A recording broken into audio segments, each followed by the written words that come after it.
everybody, hope you're doing well. Welcome back to another video on the channel here on a Thursday. And I hope you're doing well. So, side quest. This is a really quick video of a really fun cheese option if you want to do the Mystic quest.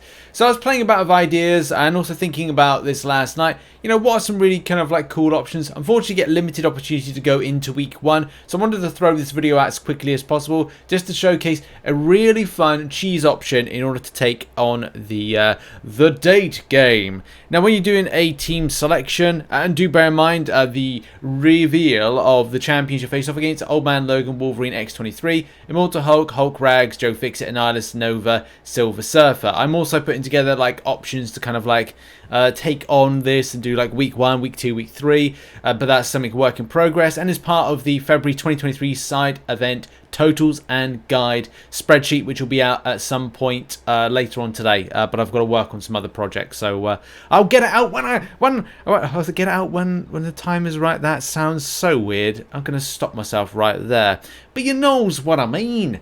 Now, what I was looking for is something that's a really cheesy option that takes on Mighty Charge and also the bleed vulnerability. Kind of plays into those two things. There is also escalating assault, which is the thing about watching out for when the champion at certain time frames will go into have an unblockable charge. And I was thinking to myself, right, well, that's not too much of a worry, especially with a champion like Rhino. One of the big worries is kind of keeping up the momentum, because what you can do is you can get that parry off and then you can be quite aggressive and push the champion into a special attack, and then kind of like swiping back is easy to do off the SP1 or SP2. You choose how you want to take on that particular fight, but keeping that aggression up is one of the key things of how I personally play. So having something where I can just do a passive stun, which is great because it plays into Mighty Charge, is the name of the game. So I was definitely thinking about like who was going to be the opportune team for this, and also taking on the different types of nodes that present themselves.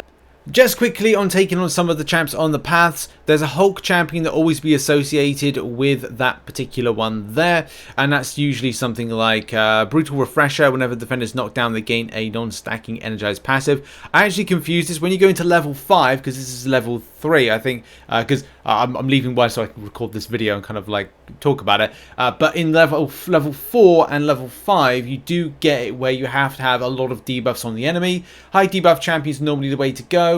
Your nulls, your Spider-Man 2099s, that's who I use. Anything that has a high debuff volume, anything that does high bleeds, not poisons obviously because it's a Hulk based champion, shocks for example. There's lots of different kind of like options to choose from. We'll cover that at a later date, and the same thing if you're looking for a quick option against the Cosmic right there, then it's going to be, yeah, just use something that's going to be good to take on the likes of Nova, Silver Surfer and Annihilus, your Black Widow Black Widow Clairvoyance, your Doctor Dooms. You name it, there's going to be options there. You could bring in a hashtag metal interaction with Magneto. Again, personal preference as to how you want to take that down, but we'll discuss that in another video. And we need to go on to just a showcase of some of those champion fights and then on to the boss. I actually just realized that I left my portable heater on, so you might have heard it like whirring away. In any case, we've got to like move onwards and upwards, and look, Archangel is a great option for this. I do bear in mind as well, Magneto may be a fantastic option for the quest in general, because there could be hashtag metals for Nova, Annihilus, Hulk Ragnarok, and Wolverine X-23 and Old Man Logan. So that's 6 fights potentially of the is it 9? So that could be a great option for quest 1. So this is week 1 based questing with Hulk Ragnarok, which as we know is hashtag metal based champion. I actually made mistakes, so there's going to be like footage here is kind of like the build up where I was thinking like, oh hang on, I should be debuffing this champion a lot more than I am, and rather than kind of pushing to the SP2, which is something that I was doing, I should just rotate around SP1s for physical vulnerability, which are kind of like part way through the fight. You can see like I'm 50 fights in and like 50 hits in, I'm like, I should have done that at the beginning, because the champion interacts with having debuffs on them. So yeah, that's kind of like very important, and also kind of like keeping up the aggression, very important, as well as you know, you want to do as much damage as possible against this. And also watch out for smash, especially Hulk Ragnarok. I'm glad I haven't faced off against I got lucky there. That could have been really deadly. I could have et an SP3, but you know, Wither I think helped me out a lot there with kind of suppressing that good intercepts, and yeah, just like done and dusted. Also great for dropped inputs, so you're gonna see in a minute, like I got absolutely just smashed in the face with dropped inputs. Dropped inputs just ruins my kind of like experience with the game. So yeah, there, just like no, it's just got no input, just nothing. Good. But does not matter because I have that Archangel just to kind of like help out with stuff and just kind of like finish off what I needed to. Get that neurotoxin off and it's boom, done. Now in the final fight, let's go into that. And the reason, as I said, the reason that I'm using Guillotine is that, and with the WAG synergy, it just allows for that hashtag metal and hashtag heroes to get a passive parry, interacts and counters the mighty charge, which you're going to see in a minute, and the rotation is good as well. That physical vulnerability is energy resistance, sorry, is nothing to worry about. And you can see here with the aggression, we're kind of like just pushing to an SP2, then it's just like just back in again, and look, it's just great. Look at that, just fantastic.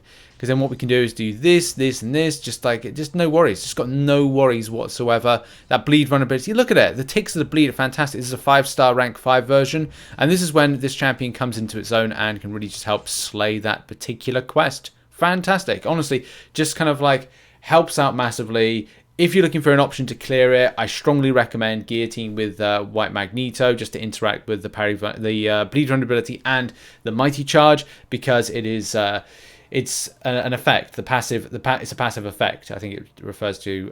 So it's not a debuff. And the whole thing about this champion is that mighty charge is to gain immunities from the particular debuffs. When performing medium dash attack, the defender purifies all active debuffs, and it's not a debuff. So it's not a debuff per se. It's a effect or passive effect. Whatever it is, it's a thing, and it's a helpful thing, but it's not the thing, which is. You know, a different champion altogether. But in any case, that's been a video, really quick video on this. I thought it'd be fun to post this. I'm trying to do a video about, like, you know, some really good options for week 1. And yeah, I will see you all later on for some more content. Cheers, everybody. Have a great day. Bye-bye.